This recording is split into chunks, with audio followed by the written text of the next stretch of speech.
हे बघा, हे कांद्याची पात पण मी याच्यात टाकून घेते. कांद्याच्या पातीला बी चांगलंच परतून घ्यायचं आहे. डाळ टाकून देते मी. हे थोडं हलवून घ्यायचं डाळीले. आज आपण बनवणार आहे मुगाची डाळ आणि कांद्याची पात. तर चला आता कांद्याची पात आणि मुगाची डाळ कशी बनवायची ते बघूया. हे अर्धी कटोरी डाळ आहे. आता आपण धुवून घेऊ. हे 2-3 पाण्याने मी डाळ मस्त स्वच्छ धुवून घेते. हे बघा, हे डाळ मी चांगली 2-3 पाण्याने स्वच्छ धुवून घेतली. आता आपण हे कांदा काटून घेऊ आणि लसूण, मिरची आणि कांद्याची पात. हे आता हे सामुग्री सगळी काटून घेऊ. खूप छान बनते हे अशी भाजी. मुगाच्या डाळीमध्ये कांद्याची पात टाकून खूप छान बनते. आणि हे लसणाच्या पाकळ्या बी अशा बारीक कट करून घेते. हे बघा, हा आता लसूण मी असा काटून घेतला. आता ह्या मिरच्या आहेत, 7-8 मिरच्या आहेत. यांना पण आपण असं बारीक कट करून घेऊ. तुम्ही याचा आबडधोबड ठेचा बी बनवू शकता. तसं बी तुम्हाला जसं आवडत असेल तसं त्या हिशोबाने तुम्ही ही भाजी बनवू शकता.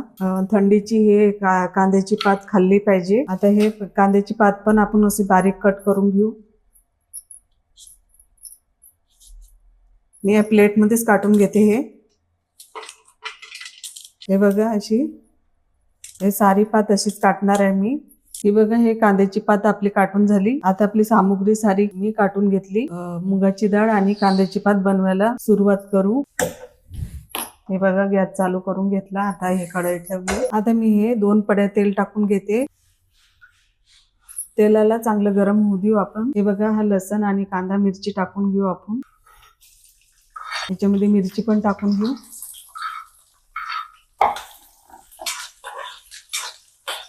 आता आपण हा कांदा हे काटेल, हा कांदा बी टाकून घेऊ. कांद्याला 2 मिनिट असं चांगलं परतून घेऊ. हे पात टाकायची आपल्याला. पात बी टाकून घेऊ आपण तेलामध्ये चांगली परतून घेऊ. हे बघा, हे कांद्याची पात पण मी याच्यात टाकून घेते. कांद्याच्या पातीला बी चांगलंच परतून घ्यायचं आहे, ताकी ते मस्त शिजो, नाहीतर कचर लागते. हे कांद्याची पात आपली चांगलीच मस्त परतून झाली. थोडीशी हळदी टाकली मी. अर्धा चम्मच नमक आहे आणि हे चांगलं असं परतून घ्यायचं आहे, हळदी आणि नमक. हे परतून झालं. आता हे डाळ टाकून देते मी आणि हे मस्त असं परतून घेते डाळीले चांगलं.